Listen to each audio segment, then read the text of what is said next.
আমাদের সুনামগঞ্জের একটাই ফসল যে বোরো ফসল, এই বোরো ফসলকে রক্ষা করতে গিয়ে প্রতি বছর শত শত কোটি টাকা যে ফসল রক্ষাবাদ দেওয়ার জন্য দেওয়া হয়। মাননীয় স্পিকার, এই ফসল রক্ষাবাদই আমাদের জন্য মরণ ফাঁদ হয়ে দাঁড়িয়েছে।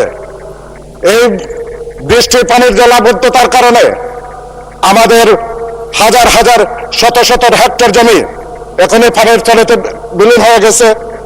এমনকি পানির কারণে যে ফসলগুলো কাটার দরকার ছিল, মাননীয় স্পিকার, এই পানির কারণে এই ফসল কাটা যাচ্ছে না, যার কারণে যত দ্রুত পারা যায় পানি নিষ্কাশনের জন্য বাঁধ কেটে দেওয়া দরকার। মাননীয় স্পিকার, আমি সুনামগঞ্জ জেলার আমার নির্বাচনী এরিয়া সুনামগঞ্জ জেলার সুরমা নদীর উত্তর পারে প্রাণের দাবি একটা সুরমা ব্রিজ, যা আমার নির্বাচনের সময় আমি প্রতিশ্রুতি দিয়েছিলাম যে সুরমা ব্রিজ উত্তর পারের জন্য দরকার, যাতে আমাদের এই ব্রিজটা যাতে স্থাপন করা হয়।